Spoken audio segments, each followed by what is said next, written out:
Ассалому алейкум мирандахои азизу арҷманд, ба таваҷҷӯҳи шумо барномаи иттилооти ахбор аз телевизиони Тоҷикистон мустақиман манзуратон мегардад. Дар оғоз таваҷҷӯҳ намоед ба сархати хабарҳо. ҷараёни бунёдкориҳо дар Рашт, ҷалби маблағҳои буҷетӣ ва беҳтарсозии инфраструктур. омодагии ҳамаҷониба ба зимистон, тадбирандешӣ дар кадом ҳолат?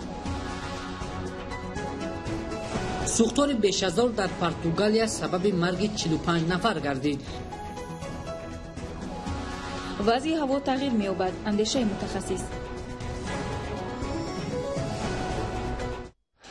дар солҳои охир дар Тоҷикистон бо талошу заҳматҳои бевоситаи асосгузори сулҳу ваҳдати миллӣ, пешвои миллат, президенти ҷумҳурии Тоҷикистон муҳтарам Эмомалӣ Раҳмон дар самти беҳтар гардонидани вазъи соҳаи энергетика тадбирҳои зиёд амалӣ гардида, дар таъмини истиқлолияти энергетикӣ қадамҳои боварибахш гузошта шуданд. аз ҷумла дар муддати кӯтоҳ бунёди як силсила иншооти муҳими энергетикӣ аз ҷумла нерӯгоҳҳои барқи обии Сангтуда-1 ва Сангтуда-2 ба анҷом расонда шуда, навсозии иншооти энергетикӣ амалкунандаи Норак, Қайроқум, Сарбанд ва Варзоб оғоз гардидааст ки дар афзоиши имконоту иқтидорҳои нави истеҳсоли нерӯи барқ нақши назаррас доранд. мувофиқи нақшаҳои таррезӣ гардида дар мавсими имсолаи сармо маҳдудияти таъминоти барқ дар мамлакат ҷорӣ карда намешавад ки ин далели ғамхории бесобиқаи роҳбарияти давлату ҳукумати ҷумҳурии Тоҷикистон нисбат ба аҳолии мамлакат мебошад. албатта ин ғамхориву таваҷҷӯҳ аз мо сокинони ин сарзамини бостонӣ истифодаи мақсадноку сарфакоронаи нерӯи барқ ва муносибати ҷиддиро дар пардохти ҳаққи барқи истифодашуда тақозо менамояд. давоми чанд соли охир раванди ободонӣ ва бунёдкорӣ дар ноҳияи Рашт вусъати тоза касб намуда бо маблағҳои буҷет ва ҷалби соҳибкорон иншооти таъиноти гуногун мавриди баҳрабардорӣ қарор дода шуданд. аз ҷумла давоми 2 соли охир бо ҷалби соҳибкорони маҳаллӣ дар қаламрави ноҳия беш аз 12 иншооти таъиноти гуногун сохта ба истифода дода шуд. гузориши Дигули Маҳмуд аз ноҳияи Рашт. дар ноҳияи Рашт ҳамасола бо бунёди меҳмонхонаву марказҳои тиҷоратӣ ва дигар корхонаҳои хурди истеҳсолӣ аз ҳисоби соҳибкорони маҳаллӣ ҷойҳои нави корӣ ташкил гардида, ҳамзамон симои ин гӯшаи Кӯҳистон боз ҳам ободу зеботар мешавад ки дар ин радиф бо бунёду фаъолияти 12 иншооти таъиноти гуногун дар ҳудуди ҷамоатҳои шаҳраку деҳот беш аз 84 нафар шаҳрвандони маҳаллӣ бо ҷойи корӣ таъмин шуданд.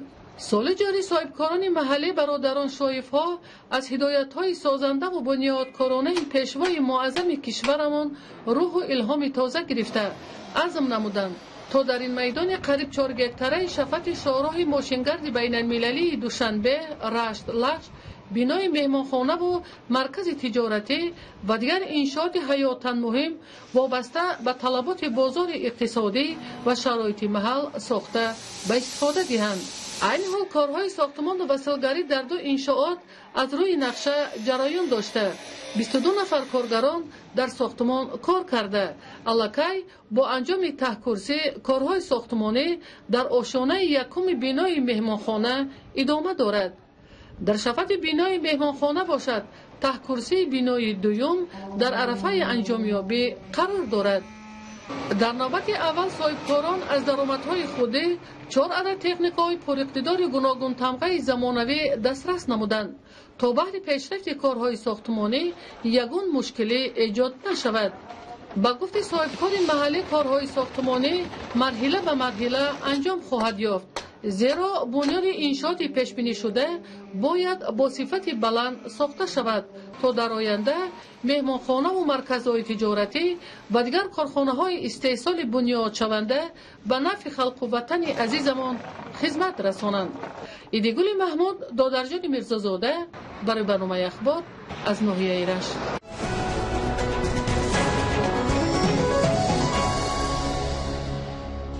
омодагии ҳамаҷониба ва бемушкилӣ гузарондани зимистон тадбири муҳим аст. ҳоло дар ноҳияи Рӯдакӣ барои саривақт омода намудани соҳаҳои иқтисодиву иҷтимоиёт тадбирҳои зарурӣ андешида шуда, нақшаи зимистонгузаронӣ беш аз 90% иҷро гардидааст. гузориши хабарнигорони мо дар ин хусус таҳия шудааст. дар самти омодагӣ ба давраи зимистони солҳои 2017-2018 дар ноҳияи рӯдакӣ корҳои муайяне анҷом дода мешавад. Айни замон барои саривақт омода намудани муассисаҳои тандурустию таълимӣ ва шабакаҳои барқи ноҳия чораҳои зарурӣ амалӣ карда шудааст. Дар соли ҷорӣ барои хариди ангишт, ҳезум ва дигар маводи сӯзишворӣ бештар аз 1 миллион сомонӣ ҷудо гардидааст, ки қариб 93%-ро ташкил медиҳад. иҷрои бетаъхири қарори ҳукумати ҷумҳурии Тоҷикистон дар бораи саривақт омода намудани соҳаҳои иқтисодиёт, иҷтимоиёти ҷумҳурӣ барои фаъолияти мунтазам ва самарабахш дар давраи тирамоҳу зимистони солҳои 2017-2018 имконият фароҳам месозад, ки аҳолӣ ва муассисаҳои маорифу тандурустӣ бе мушкилӣ сардиҳоро паси сар намоянд. برای گذراندن دوره تیرماه زمستون سالهای 2017-2018 1,500,000 سامانی پیش بینی گردیده است. ساحه تندرستی پورا آماده بوده، شیشه بندی و خریداری انگشت هزوم پورا اجرا گردیدند. مؤسسه‌های تعلیمی در حدود ناحیه 160 عدد را تشکیل می‌دهند که به حالت امروزه 93% خریداری انگشت هزوم اجرا گردیدند. дар 65 муассисаи таълимии ноҳия буғхонаҳо мавҷуд аст, ки аз ин шумора дар 26 муассисаи таълимӣ дегхонаҳо таъмиру навсозӣ гардиданд. дар ин робита беморхонаи марказӣ бо 10 генератори барқдиҳанда ва 56 дастгоҳи гармидиҳии барқӣ таъмин буда ба давраи зимистони имсола омодагӣ гирифтанд. дар марказҳои саломатӣ бештар аз 50 тонна ангишт захира шудааст. масъулони соҳаро зарур аст, ки то давраи сардӣ ҳамаи корҳои ба зимма гузошташудаашонро сари вақт иҷро намоянд, то ки сокинон ба мушкилӣ дучор нашаванд.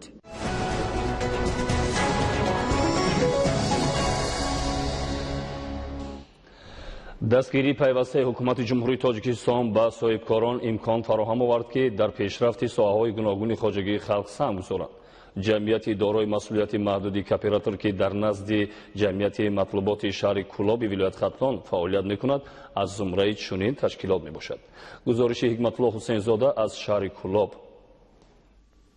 сокинони шаҳри Кӯлоб пешрафту ободониро, ки дар зарфи чанд соли охир ба амал омадааст, аз дастгирҳои пайвастаи ҳукумати ҷумҳурии Тоҷикистон арзёбӣ менамоянд. бахусус соҳибкории хурдмиёнаро, ки хеле рушд кардааст, аз муҳимтарин дастовард дар шароити имрӯза маънидод мекунанд. дар ин самт дар баробари дастгириҳои ҳукумати кишвар шахсони алоҳида низ дар шаҳри Кӯлоб саҳм гузошта даҳо корхонаҳо бунёд гарданд. ҷамъияти дорои масъулияташ маҳдуди кооператор дар назди ҷамъияти матлуботи шаҳри Кӯлоб, ки ба он соҳибкори маҳаллӣ Гулсумби Иброҳимова роҳбарӣ мекунад, аз зумраи онҳост.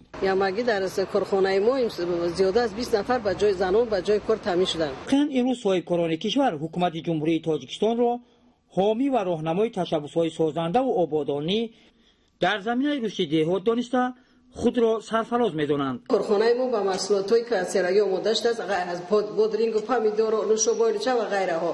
ва мо дар оянда таслим гирифтем ки як сехи қанодбӣ ва як коркарди афшурдаи помидор ба таъсиси 10 ҷойи корӣ фаъол гардонем. имрӯз сокинони шаҳри Кӯлоби вилояти Хатлон аз он ифтихор мекунанд, ки дар фазои ҷомеаи демокративу ҳуқуқбунёд кор ва зиндагӣ карда аз файзи истиқлол баҳра мебаранд.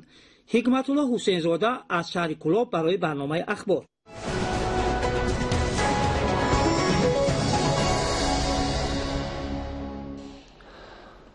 кормандони сохторҳои қудратии Колумбия аз гурӯҳҳои қочоқчӣ дар ҳаҷми калон маводи нашоовар ёфт ва мусодира намуданд. сӯхтори беш аз 1000 дар Португалия сабаби марги 45 нафар гардид. шаҳри хабарҳо аз хориҷи кишвар. ҳукуматдорони Колумбия аз оғози соли равон то кунун аз гурӯҳҳои нашъаҷалоб 337 тонна кокаинро ёфт ва мусодира намуданд. дар ин бора намояндагони вазорати мудофиаи ин кишвар хабар доданд. соли 2016 бошад кормандони сохторҳои қудратии Колумбия аз гурӯҳҳои қочоқчӣ ба миқдори 363 тонна маводи нашъаоварро мусодира карда буданд. бештар нашъаҷалобони Колумбия, Боливия ва Перу ба бозори сиёҳ кокаинро паҳн менамоянд, зеро дар ҳудуди кишварҳои мазкур зиёда аз 100 000 гектар майдонҳои парвариши ғайриқонунии растаниҳое мавҷуд аст, ки аз он маводи нашъаовар истеҳсол мешавад. дар Португалия шумораи ҳалокшудагон бар асари сӯхтори беш аз 1000 ба 45 нафар расид. сӯхтори ҷангал вилоятҳои қисми марказӣ ва шимолии Португалияро фаро гирифтааст. алангаи оташ зиёда аз 500 бинои истиқоматӣ ва 300 корхонаро хароб кард. вобаста ба ин дар қаламрави Португалия ҳолати фавқулода амал мекунад. ҳукуматдорони Португалия барои кӯмак ба аҳолии минтақаҳое ки аз сӯхтори беш аз 1000 зарар диданд қариб 400 миллион евро ҷудо намуданд. барои хомӯш кардани алангаи оташ кормандони хадамоти оташнишонӣ ба таври шабонарӯзӣ мубориза мебаранд. ширкати мошинсозии Mitsubishi Япония вобаста ба ҷой доштани нуқсони техникӣ садҳо ҳазор адад нақлиётро аз ҳудуди Канада ва Штатҳои Муттаҳидаи Америка боз мегардонад. намояндагони ширкати мазкур изҳор медоранд ки дар системаи электрикӣ 167 ҳазор нақлиёти нави кроссовер Outlander SAO, Outlander Sport нуқсони техникӣ ҷой дошта, он метавонад сабаби гарм шудани муҳаррик ва аз кор мондани он гардад. навъҳои нақлиёти мазкур ки ширкати Mitsubishi Япония бозпас хондааст, аз соли 2015 то соли 2017 истеҳсол шуданд. дар робита ба ин масъулини ширкати нақлиётсозии Mitsubishi иброз доштанд ки нуқсони автомобилҳо ройгон бартараф карда мешаванд. дар минтақаҳои наздисоҳилии Индонезия бо қувваи 6.5 балл заминларза ба амал омад. маркази зилзила 171 километр дур аз шаҳри Мамер дар чуқурӣ беш аз 550 километр ба қайд гирифта шудааст. дар бораи оқибатҳои офати табиӣ маълумот интишор нагардидааст. дар Япония бартарафсозии оқибатҳои тӯфони Лан идома дорад. офати табиӣ бештар ба ҷазираи Хансиу зарар расонда, сабаби марги 8 нафар гардид. инчунин даҳҳо каси дигар ҷароҳат бардоштанд. дар минтақаи Вакаяма тӯфон шиору овезаҳоро хароб ва дарахтонро решакан намуд. суръати шамол дар маркази тӯфон дар як сония 45 метрро ташкил дод. ҳамчунин бар асари офати табиӣ дар фурудгоҳҳои Япония парвози ҳавопаймоҳо ба 300 хатсайр мавқуф гузошта шуд. кормандони хадамоти наҷотдиҳӣ аз минтақаи наздисоҳилии ҷазираи Хансиу садҳо нафарро ба ҷойҳои бехавф кӯчонданд. тӯфону обхезӣ сабаби фаромадани ярч ва хароб гардидани роҳҳои мошингард ва чанд манзили истиқоматӣ шуд.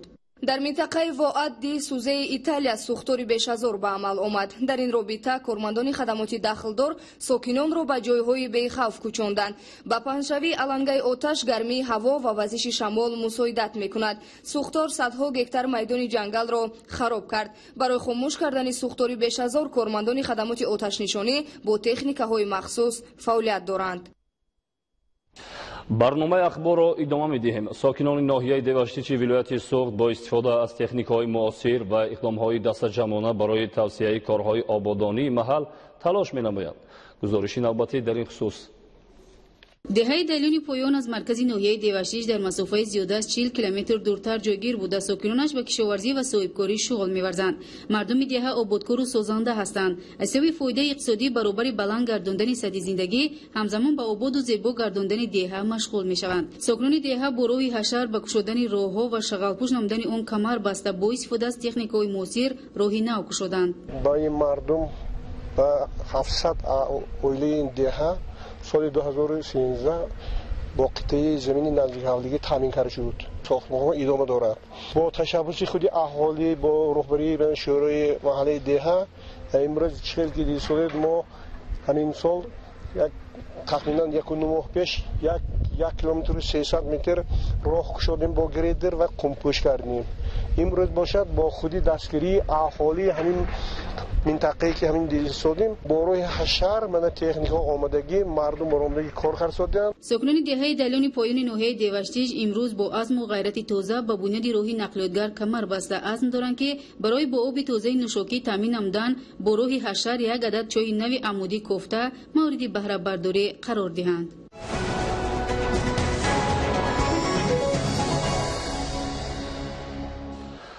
аз оғози ҳафта вазъи ҳаво дар мамлакат тағйирёбанда буда рӯзҳои истироҳатӣ дар ноҳияҳои тобеи ҷумҳурӣ ва вилояти Суғду Хатлон боришоти кӯтоҳмуддат пешгӯӣ карда мешавад. гузориши хабарнигорони мо. ба маълумоти маркази обу ҳавосанҷии мамлакат оғози ҳафтаи равон дар ҷумҳурӣ ҳавои тағйирёбандаи бебориш дар назар дошта шудааст. бо назардошти ин мутахассисон боқӣ мондани хокборишро дар баъзе минтақаҳои вилояти Хатлон ва боридани боронро бошад дар баландкӯҳҳои ҷумҳурӣ пешгӯӣ мекунанд. аз 24 то 28 октябр дар вилояти Хатлон дар водиҳо ҳаво шабона 8-13 дараҷа гарм, рӯзона бошад ҳадди гармӣ то 23-28 дараҷа гарм хоҳад шуд. Дар қаторкӯҳҳои вилояти Хатлон ҳаво шабона 4 дараҷа гарм, рӯзона бошад оҳиста-оҳиста гарм шуда ҳарорати ҳаво то 19-24 дараҷа гармӣ пешгӯӣ мешавад. Инчунин дар вилояти Суғ ҳавои тағйирёбандаи бебуриш дар назар аст ва ҳарорати ҳаво дар водиҳо шабона 6-11 дараҷа гарм, рӯзона бошад ҳарорати ҳаво то 20-25 дараҷа гарм мешавад. Дар минтақаҳои кӯҳӣ низ ҳаво шабона аз 1 дараҷа хунук то 4 дараҷа гарм, рӯзона бошад ҳадди гармӣ то 11-16, баъдан то 13-18 дараҷа гарм мешавад. Дар тобеи марказ инчунин ҳавои тағйирёбандаи бебуриш дар назар аст ва ҳарорати ҳаво дар водиҳо шабона 5 дараҷа гарм бошад, рӯзона оҳиста-оҳиста гарм шуда ҳарорати ҳаво то 22-27 дараҷа гармӣ пешбинӣ шудааст. Дар минтақаҳои кӯҳӣ бошад ҳаво шабона 0-5 дараҷа гарм, рӯзона бошад то 15-20, баъдан то 20 дараҷа гарм мешавад. инчунин дар вилояти мухтории кӯҳистони Бадахшон ҳаво асосан бебориш дар назар аст ва ҳарорати ҳаво дар ғарби вилояти мухтории кӯҳистони Бадахшон шабона 2-7 дараҷа гарм, рӯзона бошад ҳадди гармӣ то 17-21 дараҷа гарм мешавад. Дар шарқи вилоят бошад ҳаво шабона каме хунук аст, яъне ки ҳарорати ҳаво 6-11 дараҷа хунук, рӯзона бошад то 4 дараҷа гарм мешавад. Дар шаҳри Душанбе низ ҳаво шабона 5-7 дараҷа гарм, рӯзона бошад ҳаво то 20-25 дараҷа, баъдан то 27 дараҷа гармӣ пешбинӣ шудааст. агар мутахассисони маркази обу ҳавосанҷии мамлакат вазъи ҳавои ҷумҳуриро дар рӯзҳои аввали ҳафта муқаррарӣ хабар медиҳанд, вале рӯзҳои истироҳатӣ яъне 28 ва 29 октябр дар ноҳияҳои тобеи марказ ва вилоятҳои Суғду Хатлон борони кӯтоҳмуддат пешгӯӣ мешавад. олимони соҳаи кишоварзӣ боридани боронро дар паст шудани сифати пахтаи дар замин боқимонда арзёбӣ мекунанд. агар дар бештари ноҳияҳои вилояти Хатлон пахтакорон 3 маротиба ҳосил ҷамъоварӣ карда бошанд, дар баъзе ноҳияҳо аз ҷумла ноҳияи Ҷайҳун, Вахш, Данғара ва қисман дар ноҳияи Боғтар ҳанӯз як чиниш ба анҷом расонида шудааст. бояд зикр намуд, ки боришоти борон дар паст гардидани сифати пахта бетаъсир будан наметавонад.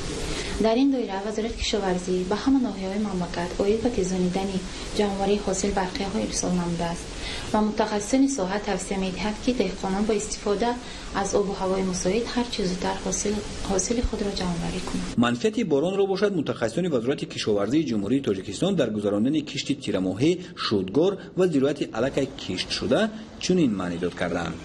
аз тарафи дигар боронгарӣ барои анҷоми шудгор ва киш гузаронида шудаи зироати ғалладонагӣ бахусус гандум дар талу теппа манфиат дорад. саривақт гузарондани кишти тирамоҳӣ дар баланд гардидани ҳосилнокӣ мусоидат мекунад. боронгариҳо барои тез неш зада баромадани зироати ғалладониҳо таъсири хуб мерасонанд. ҳам дар вақти кишт ва ҳам дар вақти парваришу ҷамъоварии ҳосили зироати кишоварзӣ аз рӯи тавсияи мутахассиси соҳа амал намудан ба манфиати кор буда дар ғанӣ гардидани бозори истеъмолии мамлакат замина мегузорад.